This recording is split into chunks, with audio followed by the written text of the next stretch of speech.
Hello, hello, hello. Welcome back to Jen's Books. Today I'm primarily going to be going through with you the first 8 books that I've read in March 2023. But also I thought it might be worthwhile mentioning the Women's Prize for Fiction because I know that it's a massive date for a lot of people in terms of what should I read next.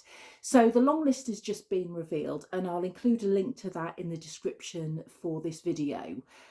So I just thought you might be interested in my initial thoughts. But generally, the thing about the Women's Prize for Fiction is it actually tends to introduce me to a lot of books and writers I've not heard of before, and that's what's so exciting about it. I did note that Pat Barker and Maggie Farrell were on there, which was no surprise at all. You know, they're masters of their craft. So I'm looking forward to seeing whether they make the shortlist.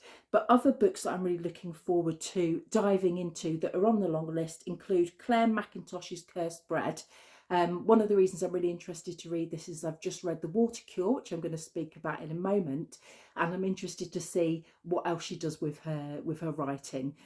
Also Black Butterflies by Priscilla Morris, which is based in Sarajevo in the 90s in a period of unrest. That sounds really interesting. Children of Paradise by Camilla Gradova.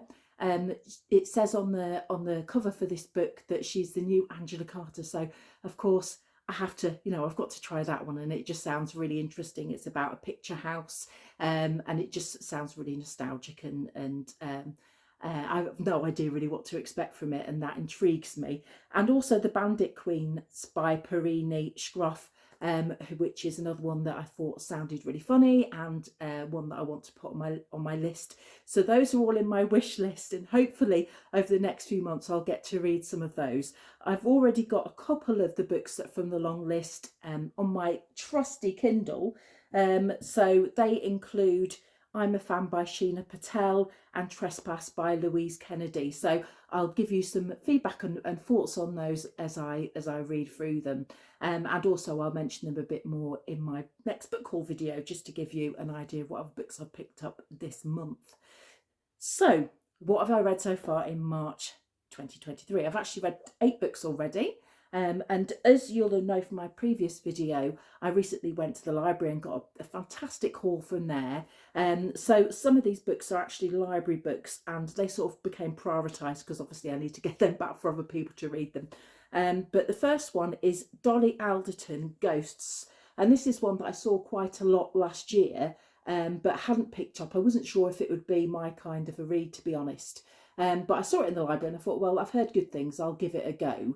And basically it's the story of a female character called Nina Bean, and her, Nina Bean's her nickname that her dad gives her, and her friends, Katherine, who's married and starting a family, and Lola, her only single friend, as she describes her, as they're traversing their lives in their 30s and dating and meeting people. And the title comes from the idea of being ghosted, so meeting somebody, thinking everything's going really well, and then they cut you off and you never hear from them again. So what I really liked about this book is it was funny, it was warm, the characters are really likeable, the main characters. Nina herself, she tells a story in first person point of view, so there's a real sense of intimacy and trust with the narrator, and we're really rooting for her. And it sort of breaks some conventions in terms of the outcome of the book, which I won't spoil for you, but it's really interesting to sort of think about and reflect on how these characters' relationships change over the years, as they change from young party-going young women to, having families or looking for someone to settle down with. And yeah, it's a really fun book, and one that's worth picking up and having a read. It's also got other themes like dementia and loss and breakdowns of family relationships, but overall it's sort of quite a fun, relatable story, and one that I sort of gobbled up quite quickly. Next we have Anne Tyler's Redhead by the Side of the Road. I picked this book up because it was one that was longlisted by the Booker Prize in 2020, and it had been on my list for quite a while as one that I wanted to read. I've heard good things about Anne Tyler, but I'd never managed to pick it up. But there it was in the library, like a sign from God. So I picked it up. I can kind of understand why this book was shortlisted or longlisted, should I say, for the Booker in some ways. It's not a plot driven book, so if you're looking for action and frills and twists, this isn't a book for you. It feels more like a character study in some respects of the main character Mika and his relationship and where he is at the beginning and where he's at the end. After this young boy appears in his life and thinking that Mika is actually his missing dad, and how that kind of changes his perspective on things. So the opening of the book I found quite slow. It is a lot of detail about Mika and his daily lifestyle and his immediate relationships. It didn't grab me immediately, but I found the character very interesting, and that sort of setup really showed you who he was, and sort of his foibles and his sort of flawed character. So it was good from that point of view. And it's told in third person point of view, so there's a bit more of a distance to the events as well. So if you like character driven sort of character portraits where this story arc isn't huge but there is sort of a change in the character's outlook, this is one that you'll probably enjoy. If you've read Anne Tyler before, you might enjoy it. But generally it's not one that grabbed me particularly, but I respected its character driven sort of story and the description that was in it. So I enjoyed reading it. It wasn't very long, but it wasn't, you know, my favourite read of the month so far. Next, I read Joan, which is by Katherine J. Chen. This is a fictionalised life of Joan of Arc. I was immediately drawn to this. I'd seen it around and about online. It was one that I really fancied. And there was a lot to enjoy about it. The opening of the book sort of gives us an insight, a fictionalised insight into Joan's childhood and the abusive relationship she has with her father, the closest with her sister Katherine, and that sort of section, the opening of the book kind of reminded me of Maggie O'Farrell. So I think if you enjoy Hamnet and the marriage portrait, you know, that might draw you in. I did find as it went on, I found it a bit of a slog. The premise really is that Joan is really tall, she's really strong and tough, she's naturally talented physically, you know, bags of energy, always helping people.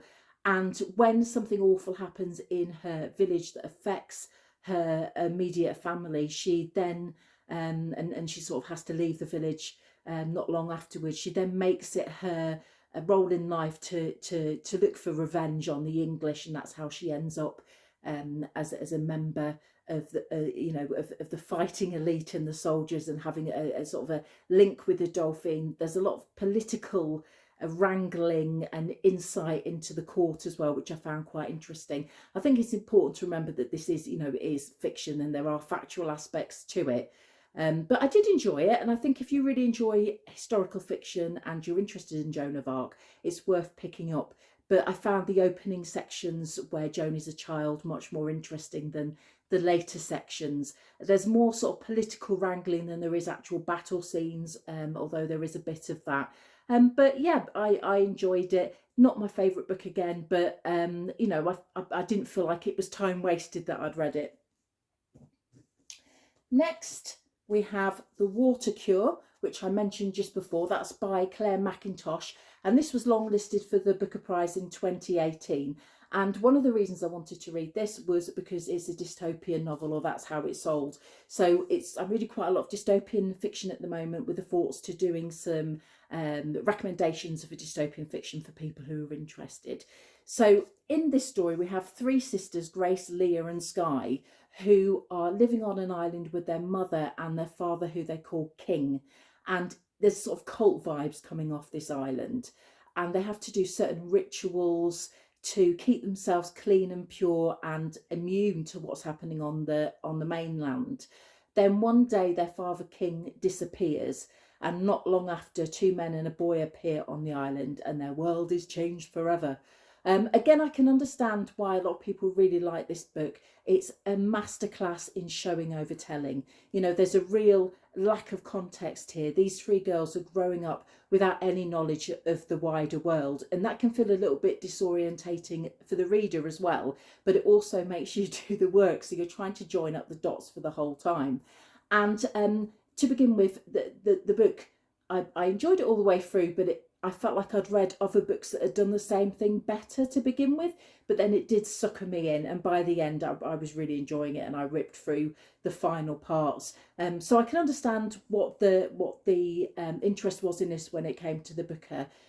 Not my favourite dystopian novel that I've read so far, but certainly lots to make it worthwhile reading. And I say, for nothing more than that showing over telling that MacIntosh does. And it does make me really excited also to read Cursed Bread, which is now out and on the Women's Prize long list. Next, and I can blame my mother for this, and also one of the subscribers who suggested I read these, we've got the Heartstopper series. And the wonderful thing about the library is I managed to get these there, didn't have to buy them. There's something about something that I can read in such a short period that I kind of don't feel like I can justify spending a huge amount of money on. So it was great to have them from the library, and the libraries are fantastic for that sort of thing. I mean, I had to put a request in for the second one, and it cost me 75p, which is a bargain compared to what it would cost to actually buy the book. So for those of you who don't know about the Heartstopper series, these are graphic novels, and they are aimed at young people, and they are basically tell the love story of two high school boys, Nick and Charlie, who meet and fall in love. And it's incredibly sweet. The one thing that I always think when I read these is, gosh, I wish these were around, you know, for our generation. I think it would have made such a difference to have these kind of role models in literature for young LGBT people growing up. They're just really wholesome, they're really positive, they highlight certain issues that young people will probably identify with, but they're so sweet. They're so sweet. If you want something really feel good and just really romantic and sweet, then these are lovely, and they're just such a quick read as well. I wouldn't recommend them for young children because they have quite a few swears in, but for young people and adults as well, they're just a lovely sort of light romantic read, and books that are really important. That, you know, it's about time. It's really important for these books to exist and other books that are like them. So it's really exciting to see these available and in children's libraries as well. Fantastic. Last of all, the last book I've read so far this month is The Cloisters by Katy Hayes. This is one I picked up because they were really sort of pushing it at the Waterstones, and it's such a beautiful book, and inside they have this beautiful in cover as well. I wasn't sure, I put off reading it for a while because I was worried that I'd be a bit disappointed when I actually read it, but I actually really enjoyed it. It was a rollick. It's all about a character called Anne Stillwell. She's moving to New York to do an internship over the summer at the Museum of Modern Art. But when she gets there, on the day she goes for orientation, she's told, actually, we don't have a place for you anymore. But just at that moment, her saviour, Patrick, arrives, comes into the office, and we discover that there is a role at the Cloisters, which is another museum close by that specialises in the Gothic. And so Anne is swept away to go and get experience in the Cloisters. And Patrick is involved in a project that's looking into the history of tarot cards. And they're trying to prove that tarot cards existed for divination long before it's thought that they were used for that reason. And they're collecting all of this evidence. And what I really loved about this book was sort of the atmosphere.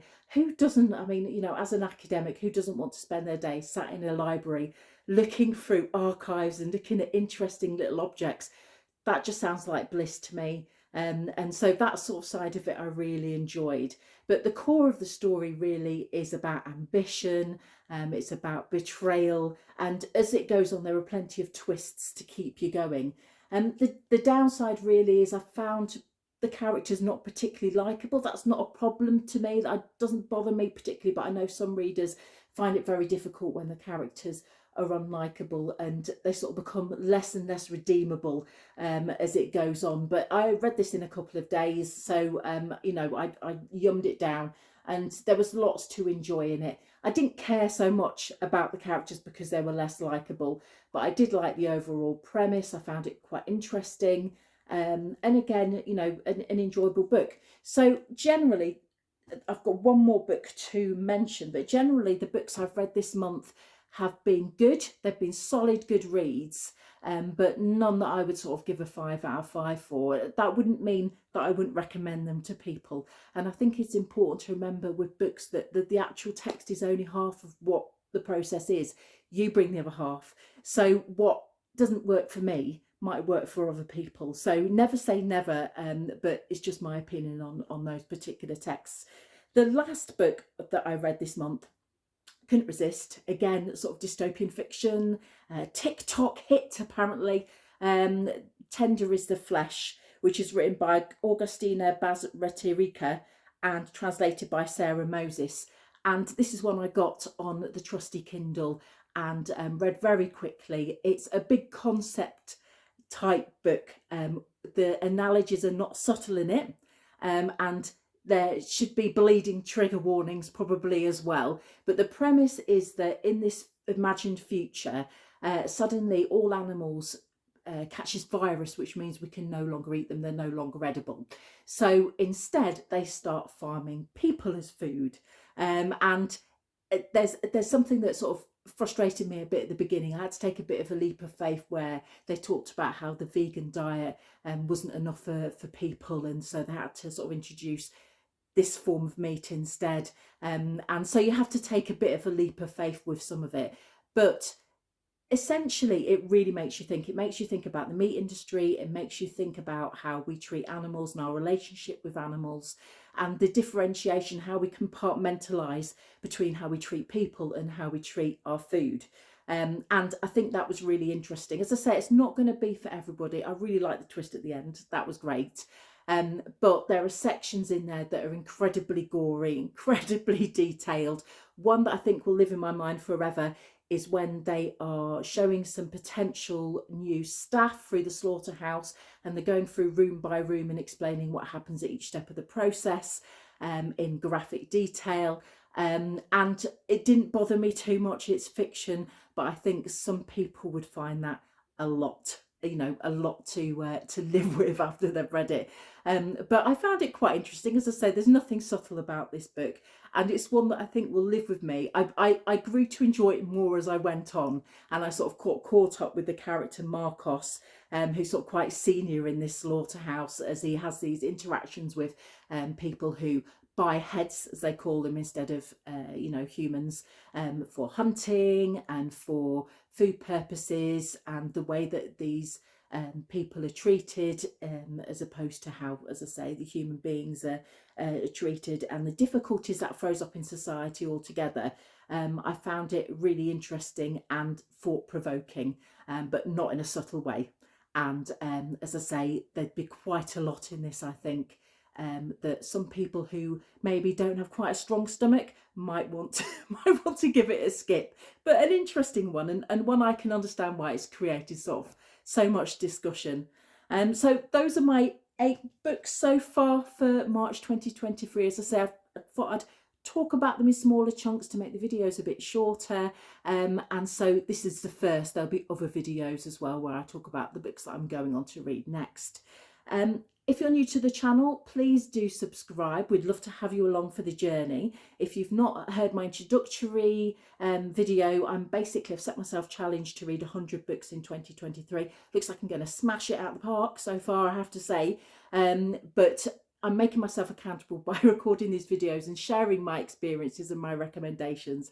So do subscribe, do like, come along for the journey, and I'll see you next time. Thanks a lot. Bye.